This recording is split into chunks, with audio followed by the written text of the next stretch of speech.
It's firstly an honor for me to introduce today's speaker for the Nerman Museum's Third Thursday Visiting Artist Program, Sean Bitters. My first time meeting Sean was as a doe-eyed first-year printmaking student at the Kansas City Art Institute, roughly 14 years ago.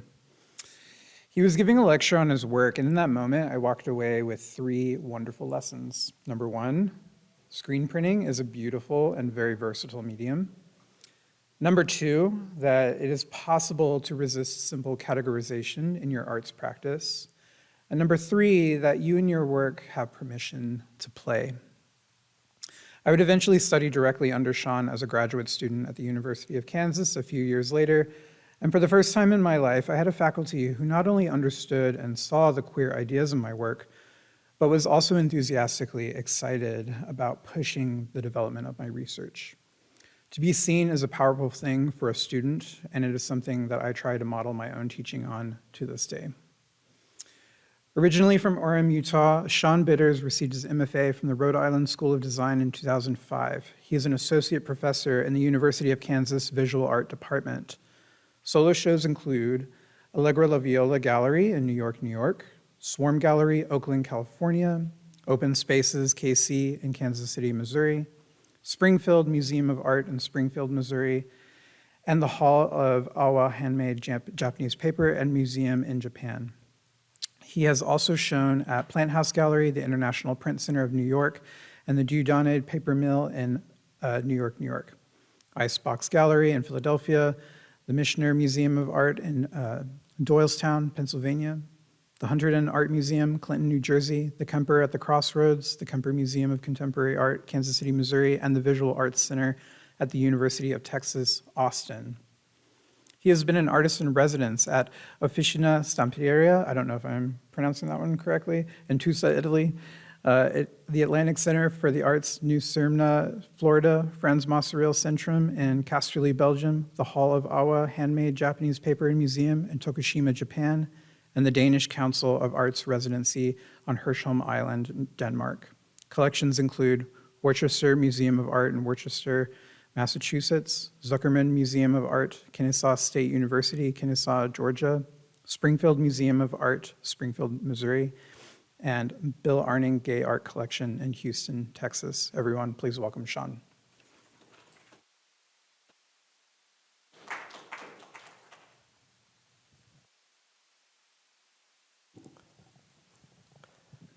Okay.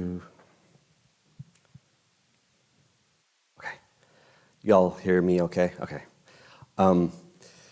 Thank you, Ruben. That was really sweet. It was a great pleasure having Ruben as a graduate student, and thank you so much for that introduction. I want to thank Catherine for inviting me to come speak here today at the Nerman. I love this museum and everything they do, what they've done for Overland Park and the area. It's great meeting Mona, and so I'm just really happy to be here. I'm going to kind of give you a brief overview of my practice, about 15 minutes. Like Ruben said, my name is Sean Bitters, and I am from Orem, Utah. This is, I did not take the first couple photographs, these are pulled offline, but this is where I grew up. This is Mount Timpanogos, and my town I grew up in is Orem, just right at the base of this mountain. And as soon as you hear Utah, you're thinking, oh, was he raised Mormon? And yes, I was. When I was young, I loved the Mormon creation story. It's very similar to the regular Christian story, but we were taught that we helped God create the world, like studio assistants. And for me, I spent my time, this is Provo Canyon, and I spent so much of my young years hiking and exploring and just living, in this canyon. And my story was like, I always think, why do I love this so much? Why do I love this place so much? And for me, that Mormon creation story was the answer. I loved it because maybe I helped God make that rock or that tree or the canyon. This is an absurd idea, obviously, but it's still a very beautiful one. And it kind of led me into really looking at nature. The thing about Utah is that where I grew up, the mountains are very steep, and there is no vegetation, so the geology is kind of front and center. And you keep on looking at it, and you start to kind of understand how things were built, how they were constructed. And as I took geology in undergrad, started to learn all these different processes, I just realized it's a story that's waiting to be told, but it's actually a multitude of stories. There's so many stories because the more they learn, the more the more stories they learn about, how these things were built. So these things kind of were percolating in my mind. I'm a rock climber and scrambling over these levels of talus rock, which is it's like a river of rock. In essence, these big piles here are talus. They're parts of the cliff that kind of crumble and fall down and create these rock falls, waterfalls, avalanches. And I was drawn to these processes that were very dynamic, geology on a human scale instead of billions of years. And so I'm looking at this history book and these things, and I'm thinking about another esoteric Mormon story where the earth is weeping because of her mistreatment. And I thought, the idea of the earth actually talking to someone, the earth being a history book, I started thinking, well, okay, what does the earth have to say? And then I started thinking about these stories. And as I came out as a gay man and had to leave Mormonism, had to, they don't really exist together very well. All the stories that I had for my connection to nature, they all collapsed. And I faced terra incognita. The world was fundamentally different because I no longer had a faith or a religion to provide a foundation for it. And so I started really thinking about, okay, well, why do we tell these stories? And we have to have stories. Either we believe in science or we believe in a religion, we believe in something because we must have a story to connect us to our environment so that we don't fear it, so that we can use it, so we can exploit it, so we can live peacefully in it. And so I became really concerned about the stories and how we create them, and then also how we personify nature to help us connect to it. The ideas of Mother Earth, Father Sky, these different things. We refer to nature and we often use gendered pronouns and these types of things. So at one point I'm like, well, if the earth could speak, what would she, it, they have to say?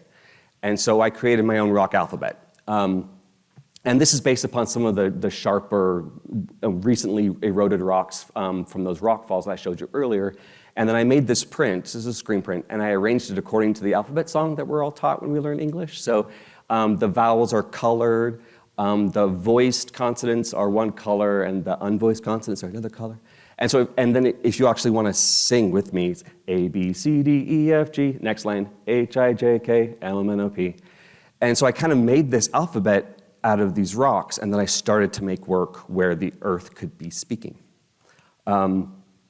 Like Ruben said, my practice has always been a little, I've never been able to focus into one specific area. I painted, drew most of my life, got into school, learned printmaking, and was just kind of taken captive. But then I was also making sculpture, and I was also making paintings, and everyone wanted me to focus. And I was like, no. And so I kind of just carved my own path, and I realized that I really loved printmaking, but I didn't want to make small things in a box. And so I started making very large monotype, painterly type of prints on a press, and I would tear the paper and start to assemble these large sculptures. And there's so much about printmaking that seemed to simulate geology, pressure, and color, and layering of things, chemical reactions. And so I started making these large sculptures. This one is handmade Japanese paper. This is the reason why I went to Japan to learn some Japanese handmade paper techniques. All the linear work you see is screen printed, but all the paper is just layer upon layer of wet pulp that's kind of assembled in different paper making ways. And it becomes this big pile of rocks. And the thing that's important about, or the thing that I'm interested in with these larger sculptures is that they seem to have an illusion of being solid, being heavy, of being overwhelming from one point of view. And then you walk to the side just a couple feet and it just collapses. The illusion disappears for a minute and you realize it's just paper and it's made of the most humble materials. And then you keep on walking and that illusion asserts itself again. And that the way that our stories become really real and then we learn new things and our stories collapse has become very important to me. So I, early on, back in, this is 2013, still making really large-scale sculpture. This is screen-printed Thai mulberry paper. It's like a Japanese kozo paper, what people normally call rice paper, but it's not rice paper because it's not made of rice. But this is a large piece that I made for a show in Philadelphia. And this is probably still the largest paper sculpture installation I think I've ever made, maybe, I think. It was part of a large group show with Icelandic artists and American artists dealing with landscape, and it was shown in this massive gallery with video installations by other artists on the wall, and then my nighttime landscape sitting there amongst it. So, going to Iceland, we were brought to Iceland for the show to kind of do like a 2-week residency. And being in Iceland kind of really changed my practice in many ways. Again, the fact that my practice can't seem to settle into one area.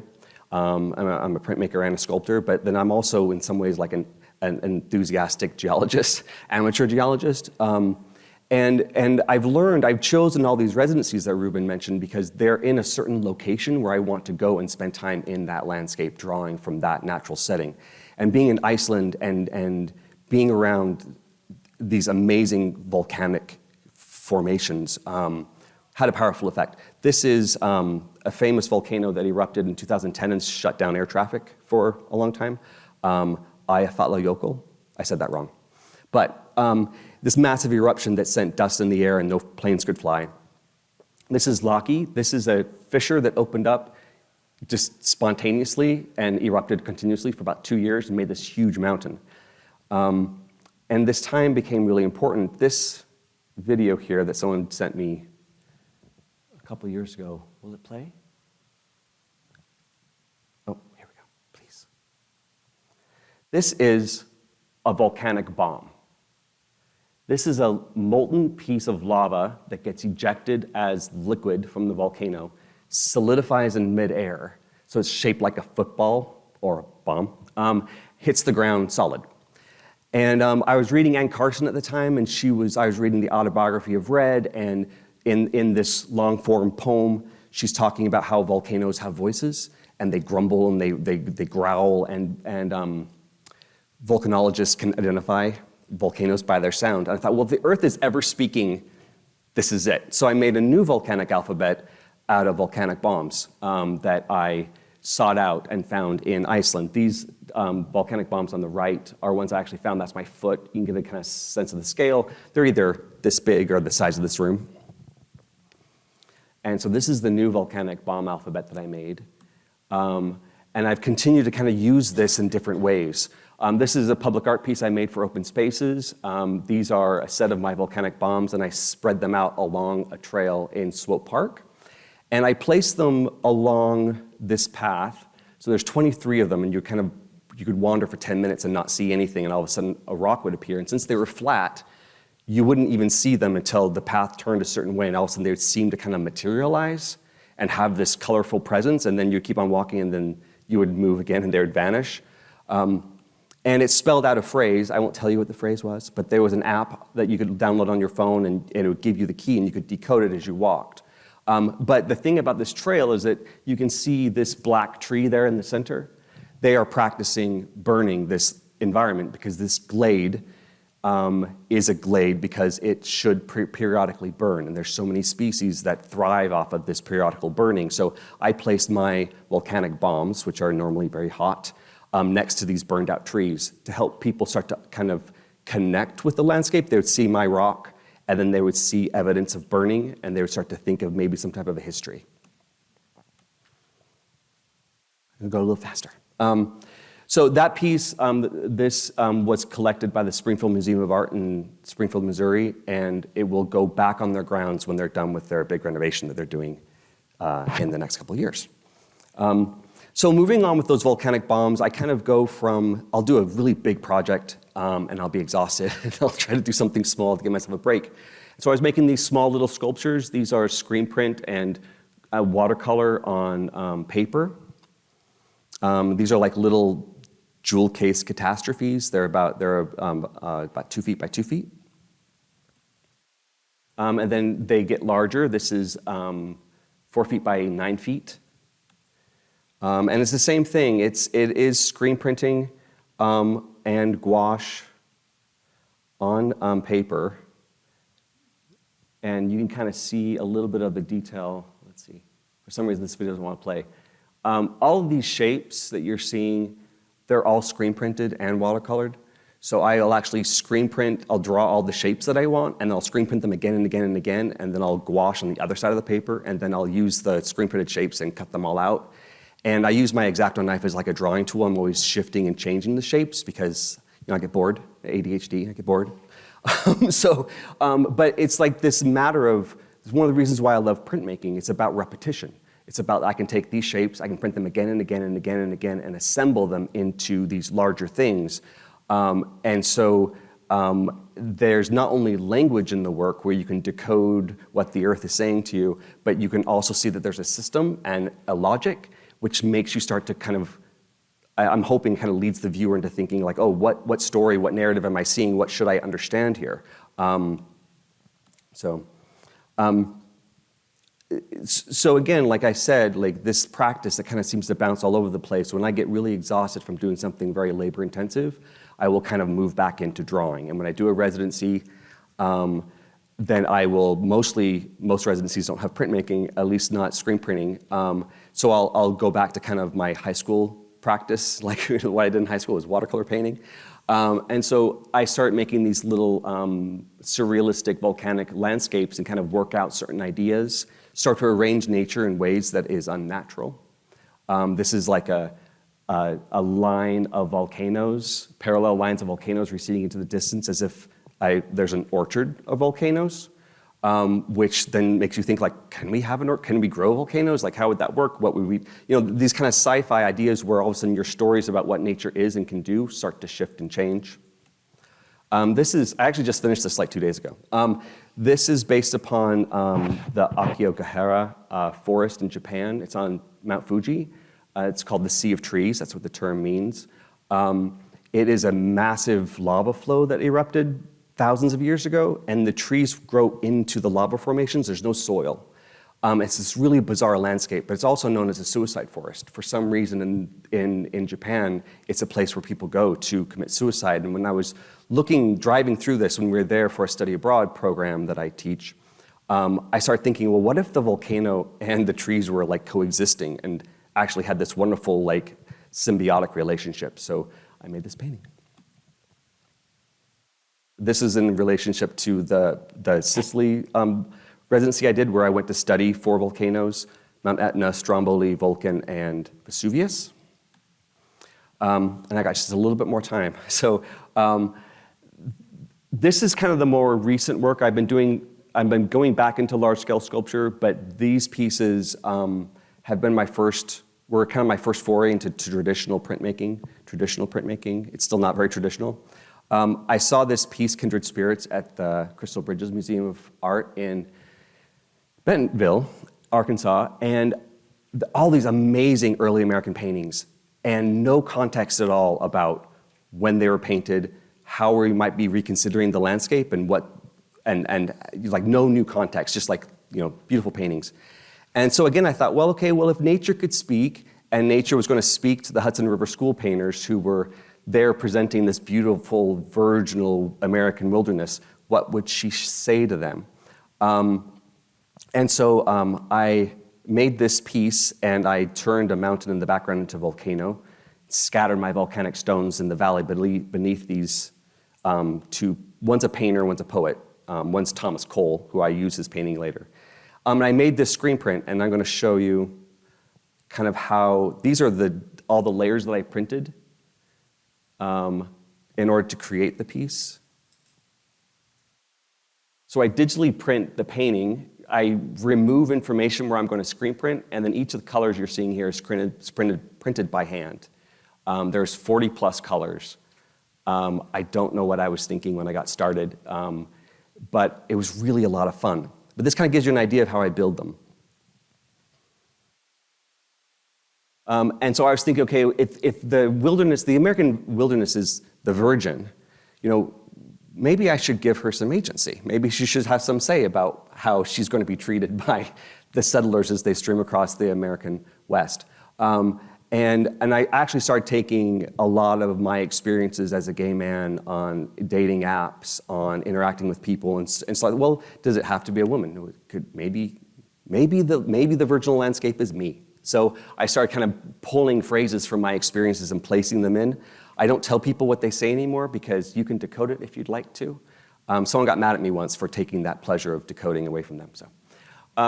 So this is a Thomas Brand painting. Same thing, here's all the digital prints printed out. Before I start my process, you can see all the areas that I erased. This is some of the drawings that I did digitally on my iPad in order to screen print into them. And then this is the final print. And of course, they always have a key, which I also print. So they're usually in two separate frames sitting side by side, so you can kind of bounce back and forth and decode what they say.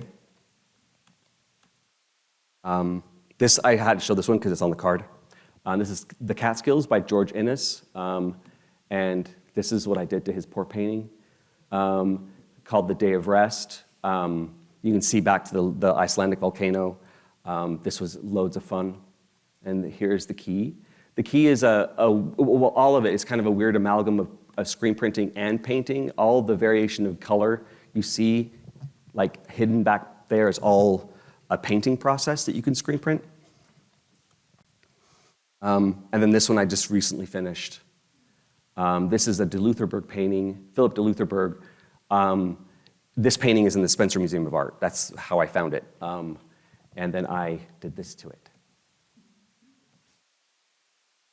And I thought these guys were really cute. That's one of the reasons why I chose it. And then this is the key to that piece. And then just kind of finally, this is the most recent work. I've finally gotten back to large-scale sculpture.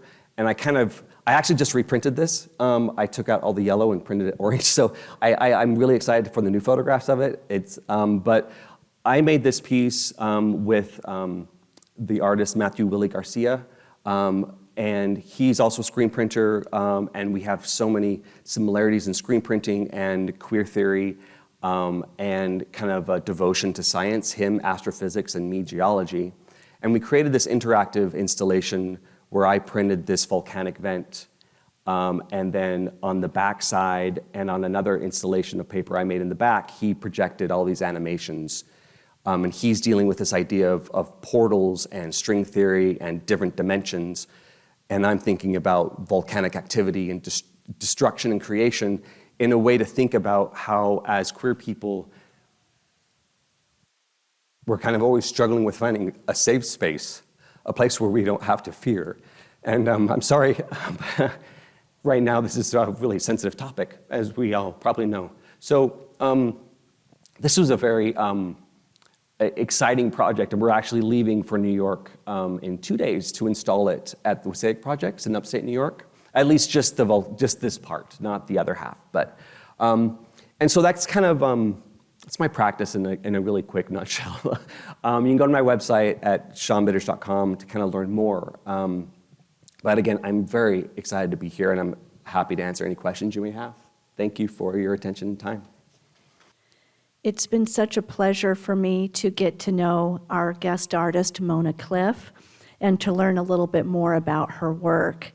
I've been excited especially to learn about the major public art project at the new Kansas City Airport Terminal, for which she is a part. And also, I'm looking forward to teaching a course in the fall on Native art, and I am excited to include Mona in my course syllabus, especially when we discuss beadwork.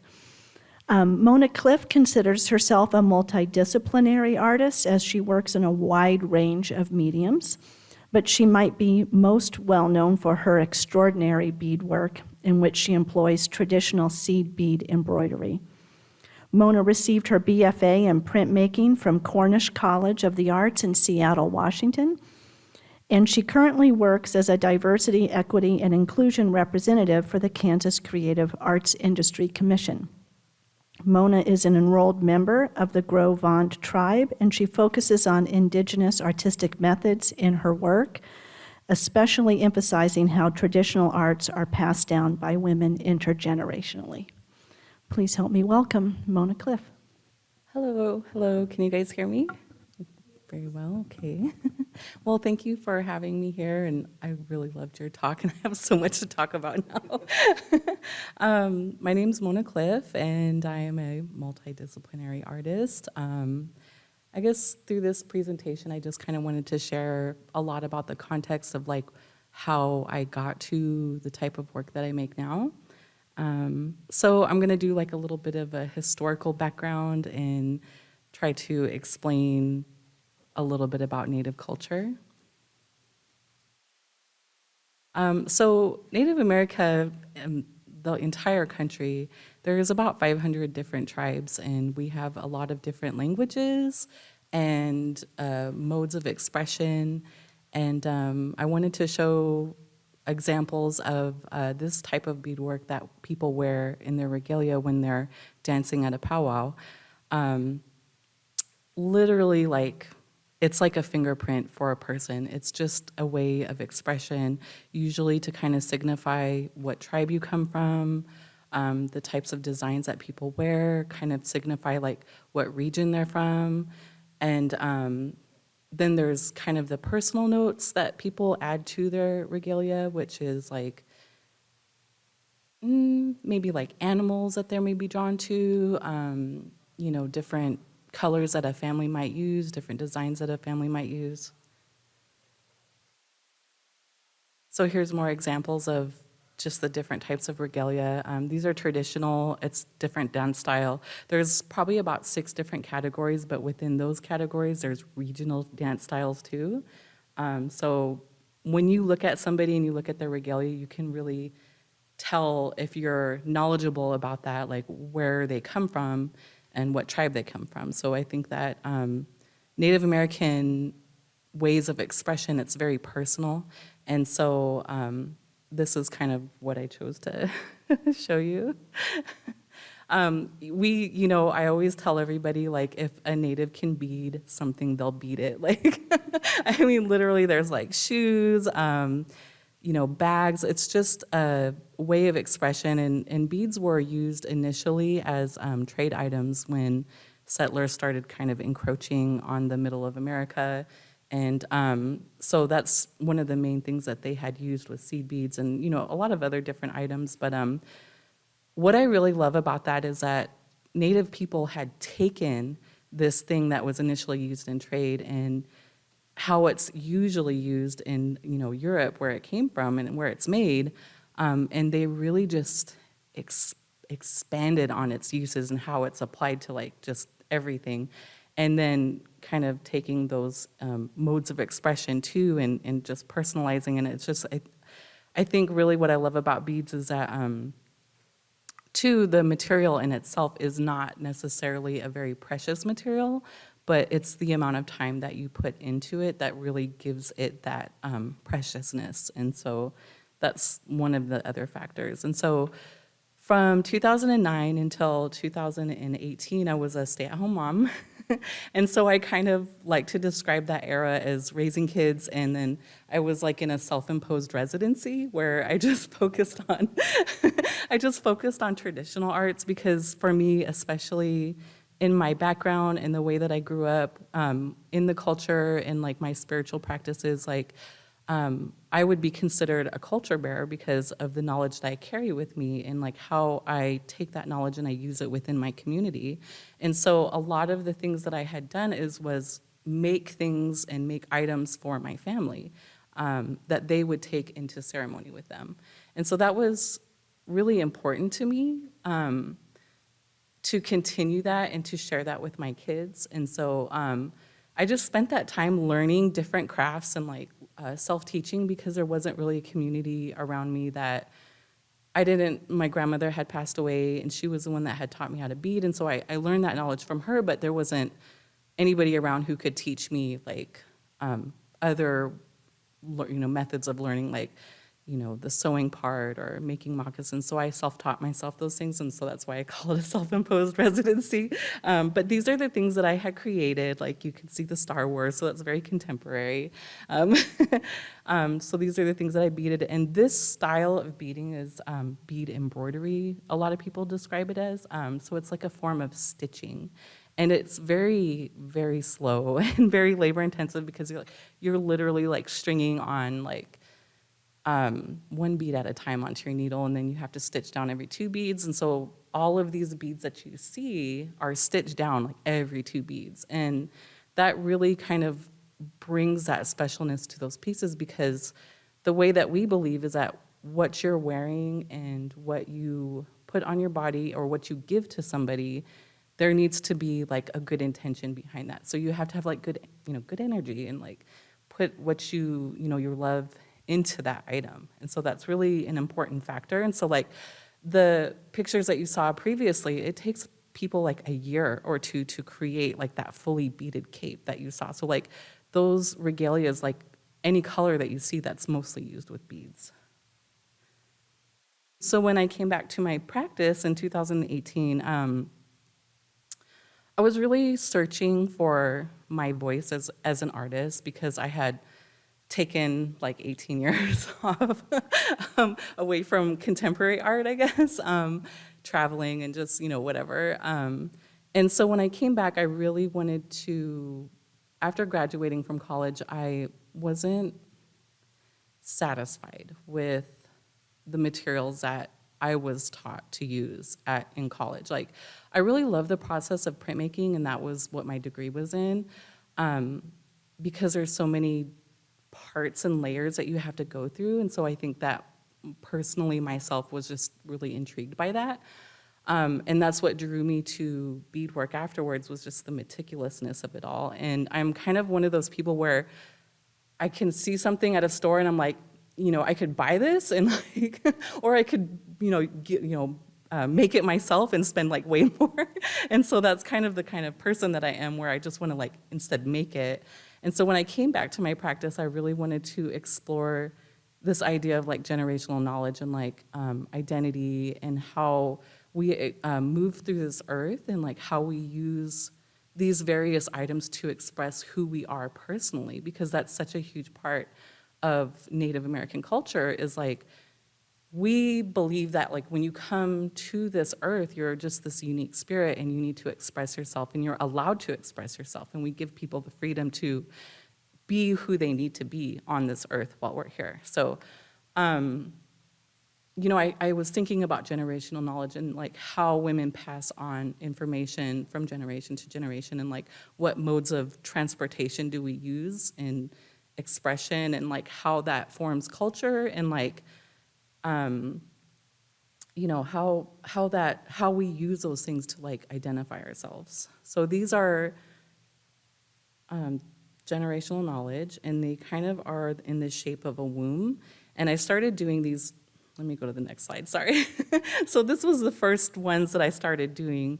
And if you can see, it's like the shape of a uterus, and there's like this, this image, and the designs that you see are designs from my tribe, and it's like coming out, and like, how do we pass that on? And then this image started to transform itself into getting more abstracted. And then the image that you see on the far right, it turned into this like idea of women's shields, like a uterus, but it's like a shield, because, everything that we have to go through as women and how we need to protect ourselves.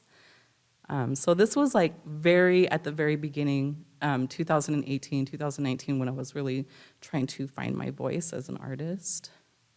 And so I started just, what became important to me was bringing those materials from my culture into my practice, because I enjoy painting and I enjoy all these different other materials, but like I needed to have that connection to the material because of the things that I've done for my family, and how I'd make things, and that really feeling of fulfillment that I have when I make something that somebody's gonna use. I wanted to bring that into my practice.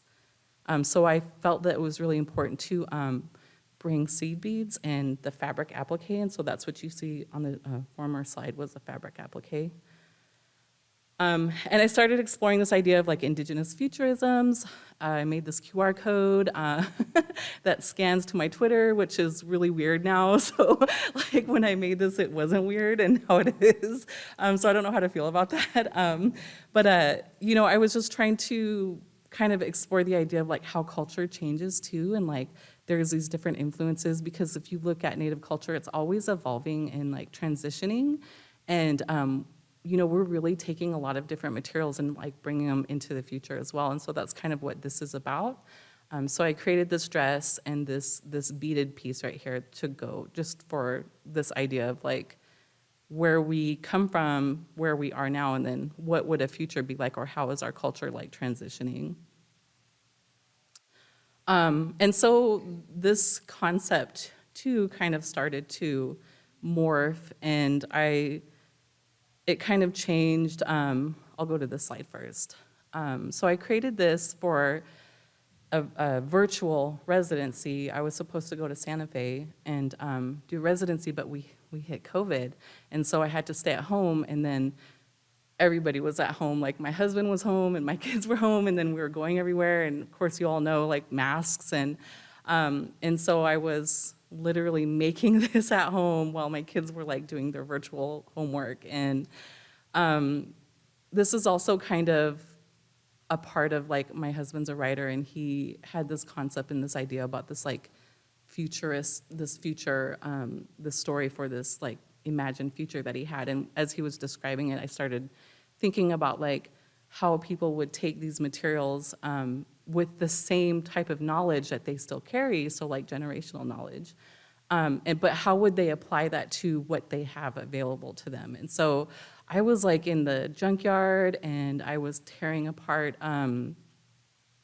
computers, that old computers, and I was getting solid state drives out of there, and I was reapplying those.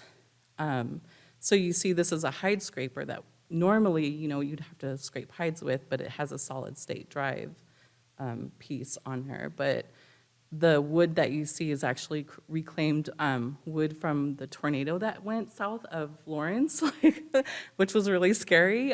So I went to that tornado fill and I reclaimed this wood. And I was just thinking about these futures and like how we have climate change and like how that's gonna affect us in the future, but like what is this knowledge that we're gonna be carrying with us into this future, and how are we gonna like apply that to our daily existence? And so that's where these come in. I am going to be going back to Santa Fe for the first time and doing residency, and so I'm going to continue this work while I'm there, which I'm really excited about. Sorry. So this is another piece of that. And my intention is going to be to do like full-on outfits and going into the junkyard and reclaiming stuff again, and because I like to repurpose. So this brings me into my most recent work, and this work right here, it was a really pivotal part in my practice because I was doing a lot of painting, and I got asked to do this commission for the Kansas City Museum, and we had to meet virtually, and she wanted me to do an installation into the space. And at the time I was painting and I was like doing murals, and I really wanted to get back to my seed bead practice.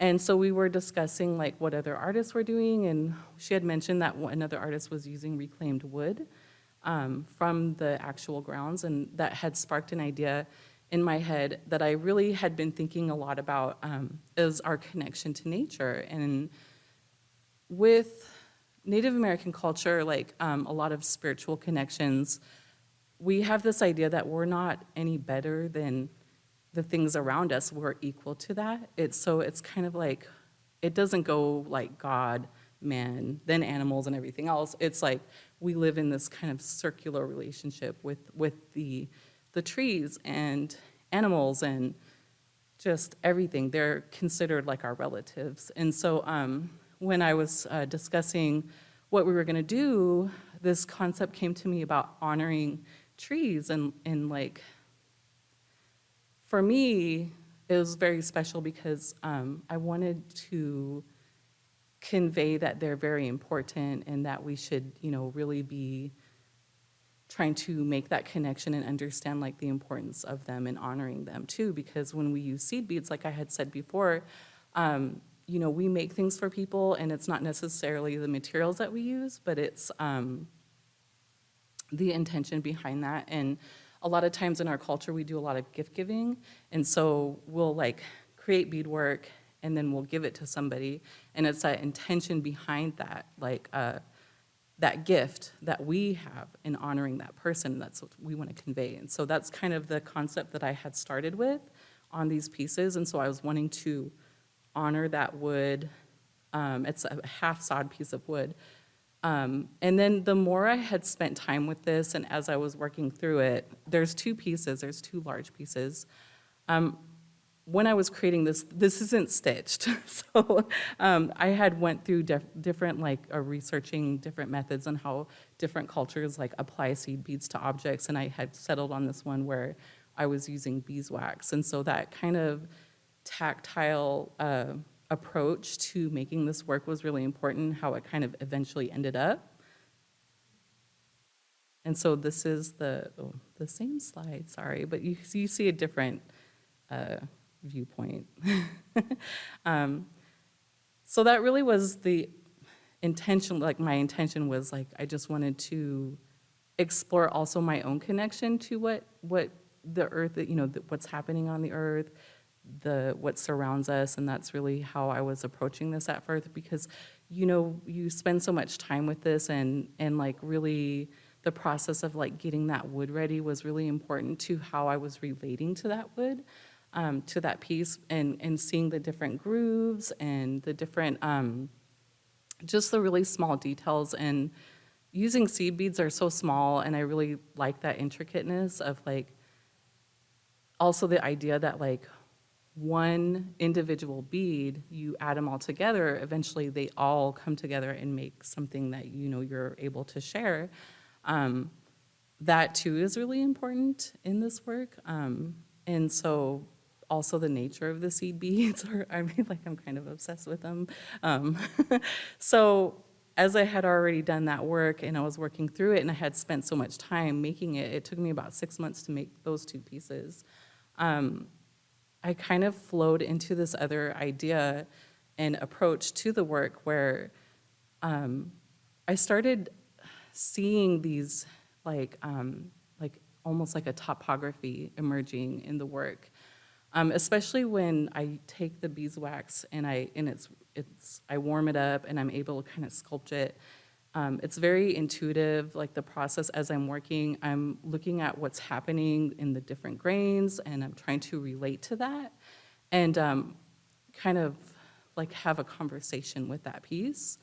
And so I started to notice that there was more of this expressionistic kind of quality of what I was doing. And then I started to build upon that. And as I started working, I was realizing that there was a lot of these pieces that were coming out in this piece in relationship into this conversation. It turned to be more of me conjuring up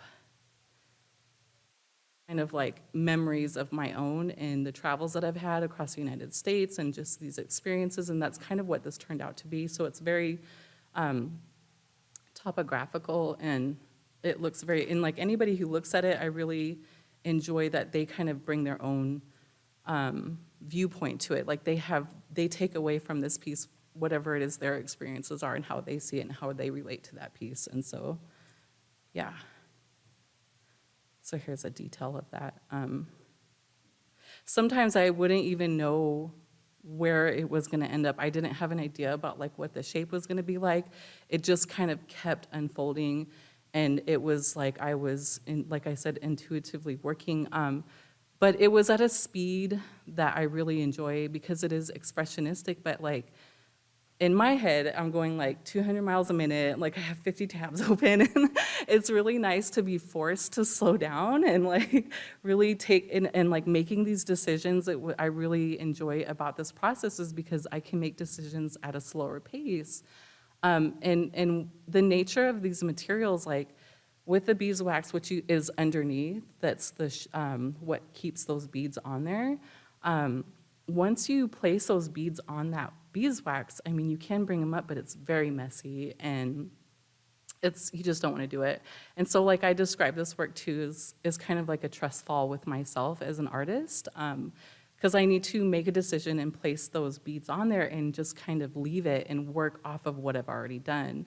And trying to find that confidence in my voice and what I need to say and not really hold on to stuff. So, yeah.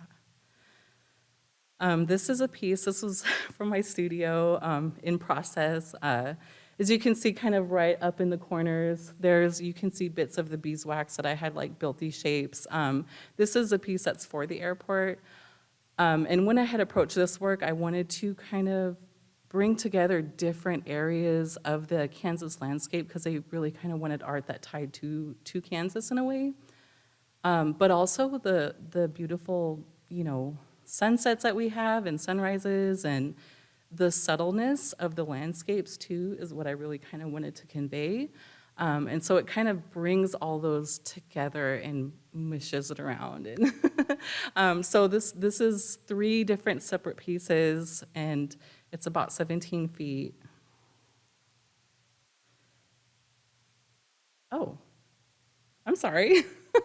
I thought I had one more slide on here that had it like installed, but I guess it's not on there.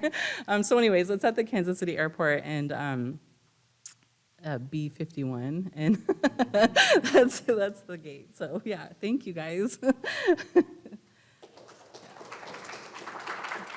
Does anyone in the audience have a question? Yes. I've got a burning question for Ms. Cliff over here. I saw that in CACO 2 that listed under the materials there was 1 and 2B in the beeswax. And my question is not so much why, because I think that's a beautiful idea. I really loved seeing that. But where? If I went to a museum and saw this piece, would I spend forever trying to look for where the bee is? Or is it in Oh my gosh. Yes. I had my garage doors open because that's where my studio is. And these 2 bees came in and they're like, well, this feels like home. Because I had, like 3 pounds of beeswax on this plywood. And they were really buzzing around that area. And I was like, okay, you guys, you can go. But anyways, I went to bed and came back the next morning. And one of them was laying on the ground next to this piece, and I felt so terrible because I lulled him into this false sense of this is home. And, so anyways, I ended up having a bee funeral for it. I just uncapped, and so it's on the smaller piece, the first one that I showed you, and the way that the beads are all going, it's kind of just really just horizontal when you look at it that way. But there's this very specific area that's very outside of how the rest of it looks, and that's where they are. And it's a mound. And so, yeah, we had a beef funeral for him. Sorry. There we go.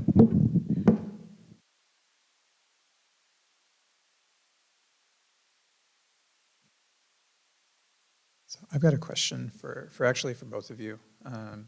So both of you work in media carrying strong traditions where both implicit and explicit narratives emerge when you're looking at the work.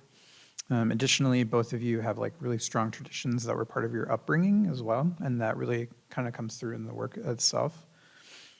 So I was just kind of curious what your positions are on craft, as I feel like craft is always part of this tradition, it's part of this history. Both of you work in craft in really kind of unique, specific ways. Sean in printmaking, Mona in beading, and even those tools, they feel like sci-fi crafted objects in a way. And I think about this relationship to the future and whatnot. But anyways, Sean knows I could go on and on and on about craft. But I'm kind of curious what your positions about craft are. And this can be your feelings on that word itself, your discomforts around craft, or your enthusiasms, anything related to craft.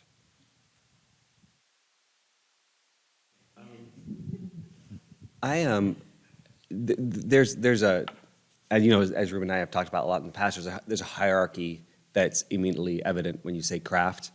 That means it's separate over here, it's craft, and then there's art, fine art, So printmaking has always been kind of this weird middle ground between the two, where it's kind of accepted because, they'll bring famous artists and they'll make beautiful prints and they'll sell them for lots of money. So, but it's also if you're a printmaker, you're kind of also outside of the conversation a little bit. And then the rest of the craft areas. So it's a really loaded word. And I think maybe coming from a very traditional, very disciplined type of religion, I think I still have an attraction or an adeptness at following rules. And so like having a craft where I'm like, do this and this and this and this feels maybe natural. But I just feel like this printmaking is a bunch of outmoded technologies that are no longer viable to make lots of money, right? That's where they're all leftovers. But artists discovered them and they realized that they did something really special and unique that nothing else has ever taken the place of. Like, I can't think of anything else that does what screen printing does. And so then there's a core of artists who just like, okay, this is where we're gonna hang out. And for me, the screen printing process just has this relationship with the ideas that I'm interested in. And I've tried to leave it. I've tried to go away and do something else. And I'm just like, nope, this is where I live. And so there's just something about it that feels very natural. And I love the way that it informs my ideas. I don't know. I mean, yeah, what do you think? I agree with that. I mean, we live, you know, I guess depending on where you live at, we're always surrounded by craft and like all different shapes and forms. And like a lot of times too, I mean, we know people in our families and for the longest time it was in the contemporary art world, it was looked down upon like, oh, it's less than, but why, what made it less than? Because these weird patriarchal ideas about like what fine art needs to be. And that really kind of goes into my own experiences because growing up, you know, we did so much sewing and that's how we expressed ourselves in the beading and applique, like, you know, and quilts, like my mother quilted. And so that was just a part of the fabric of my life. And then when I went to college, it was like, that's not good enough, you know? And so I, you know, being very young and impressionable, kind of was trying to shun that too, but it wasn't satisfying me as a person. And it wasn't until later and, you know, years of experience and kind of like, you know what, I'm just gonna do what I need to do, that I wanted to bring that with me. And now there's an explosion in the fine art world, the contemporary fine art world, where people are using quilting and as ways of expression. But in order for people to be accepting of that, which I think is really weird, is that like this form, whatever form they're choosing to do, like quilting or whatever it is, needs to transcend itself too. It can't just exist how it was originally made. So that's interesting too. So I could go on and on too, but I mean, we could be here all day, but yeah. Yeah, I feel the same way. Yeah. I think there's a really interesting way in which both of you are addressing artwork that asks questions about crisis or proposes crisis as a possibility. Whether you're thinking about the gas masks and the sort of possibility of an indigenous futurism is also one in which survival might be difficult, unlike the areas, right? Or whether you're thinking about this established history and what it would be like to explode that history and to sort of produce an almost sort of liberatory form of crisis. I think in both of the sort of crisis vernaculars were introduced, there's still a lot of room for personal expression and for individual making. And I'm wondering if you're seeing a relationship with possibility, or if you might want to speak a little bit more to how you think about crisis and how you think about your own individual survival and creativity within these maybe dystopic or religious cultures in the world. I have to say the entire time he was talking, I wanted to like jump in and be like, oh my gosh, like I totally get it. Like I see that like, especially like finding connection in your environment. So that I was like, can we just have a conversation? But what I really love, especially about Native culture, like my own culture, and I've seen this in my grandparents, was this this really like strong ability to adapt. And I really wanted to bring forth that idea that like adaptation and resiliency. And my grandfather, he's such a huge, like, he wasn't an artist. He was a self-taught, like he could rebuild an engine. And he came from this, you know, our reservation in Fort Belknap, Montana is very isolated. It's in the middle of nowhere. It's right next to the Little Rockies, like 30 miles south of the Canadian border, in the middle of Montana.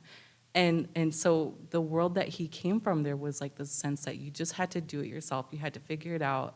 And I loved that. And I see that when I see contemporary Native culture and how they like adapt everything. I mean, you look at a traditional bustle that a man wears at a powwow, and you'll see like a CD in the middle of his bustle, and there's these feathers sticking out of it. And it's amazing because we'll just repurpose and we'll reuse all these things out of necessity too, because that's where a lot of natives were stuck on the reservation. You just had to survive. And so I think bringing forth that idea of like resiliency and survival methods and like how you just have to, my grandpa also called it ingenuity. So like a lot of people just say, oh, Indian, like NDN.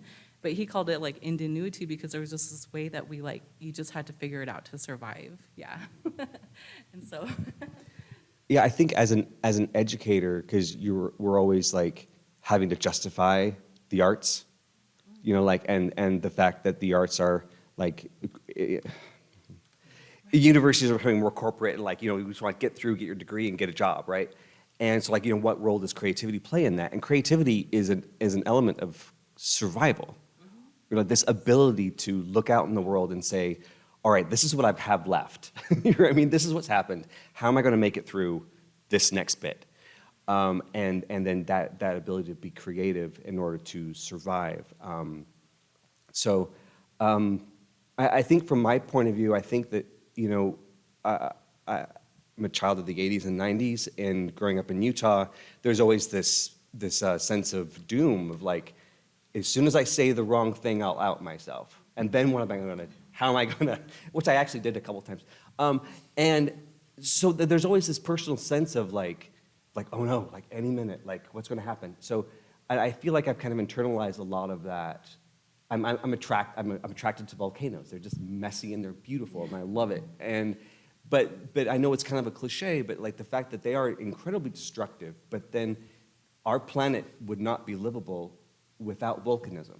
Like we would be a dead planet and there would be no life on it. And so like that cycle of destruction and creativity that we have to reform. And so if we are facing a climate crisis, if we're facing hopefully the breaking up of the patriarchy, like we have to build something new. So what does that look like? And I think that is the job of artists, that is the job of people who are creative, to say, okay, well, all right, well, what's this next thing going to be? And I think it's potentially really exciting, despite doom and gloom. There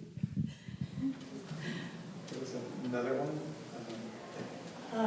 So how did you guys know that that's what you wanted to work with, like your form of art? Like you work with the beads, you work with the paper. Like how did you know? Because you both said, yeah, I tried to stray away from this, find something else. But like, how did you know that's what fulfilled you? It's just, I was always the proponent of like, well, you have an idea and just find the best medium for that idea, the thing that works best. And I did that for a long time, but it just seemed like my ideas, the things that really grabbed me, for some reason, paper, what you're saying with like the beading process, the process of cutting and assembling, and the way that it's this very slow, thoughtful, meditative way of creating something, it just resonates. And I try to be open to say, okay, I'll go where I feel like I need to, and I want to learn new things. I think you just learn after a period of time that that's just where you are, you know, and you kind of just accept it. And I don't think that what I do is any better than anything else anyone else does. It's just, I don't know, I think it just takes time. And I also think that, I think a lot of my students, and even when I was younger, it's like, okay, I've got to decide right now. And then it's like, well, I have the rest of my life. Hopefully I can make work until like the day before I die or the minute before I die. Or like, so I have time to explore and do what I like. And that gives me some sense of like, it's okay, just do what you like to do. Find a way to make it communicate the things that are important to you. Find find your own idiosyncratic path, and then other people relate to it, paradoxically. So, if you want to answer, I don't. You don't have to. Yeah, what he said too. When I was younger and I had been freshly out of college, I thought I had to figure it out then. But I also knew that there was an emptiness in connection to those materials. I mean, I enjoyed the process, which I now know about myself. Like they say, everything's 20/20 in hindsight. So when you're older, in your mid-40s, you're like, I get that now. And so at that time, it took me a very long and winding road to understand like how I needed to connect to my art. And I do collage. I do I work with material like a regular fabric and do applique still, and so it's not my best known work, but when I need to take a break from those other things because it's very taxing to do beadwork, I do it. And right now I'm planning 3 public art projects, and so that satisfies my need to manage and like tell everybody what to do. And then I like to paint murals, and so I just think that like you need to use whatever you need to express yourself and like not get really caught up in what expectations are. And it's a long journey, and like you'll eventually settle because once you work through one medium, you kind of understand the connection to all the other ones, and then you can bring them together if you want, and just kind of like, I get stuck on too much experimentation, and so there's like all these failed projects in my studio, and being okay with that and being like, that was just a learning process, and so I think it really comes down to really having a connection to what you're using and a comfortableness too. But you can only do that by consistently using them as well, like getting that comfortableness. And so, because sometimes you might step outside of your material that you're used to, but it does push those boundaries and like into opening up maybe a different way of expression. Because things that I can't do in beads, I can do with painting. Like, and that's what I kind of jump back and forth between them. It satisfies one part of my personality that I need to satisfy at that moment. And so that's why I kind of jump around too a lot. Yeah, I think just follow your gut. Like you'll find it. Like you explore, risk, make dumb things, and then all of a sudden you'll stumble upon something. I was going to be an animator, and then I was like, "Oh, I'll take this printmaking class," and then I was it kidnapped me, and I kept on trying to get out of it, and so it's just like, yeah, you spend more time in it. When I first came to KU, I learned screen printing in grad school. I used screen printing in my practice, but it wasn't the predominant thing. And then I was hired to teach only screen printing. And so I kind of like learned the process more, and the more I learned it, the more I was just like, this just makes so much sense with everything that is in my head. And so I'm like, okay, I'm not gonna be a painter, I'm not gonna be a conceptual artist, I'm gonna be a screen printer, and then just let it take you. And yeah. Thank you so much.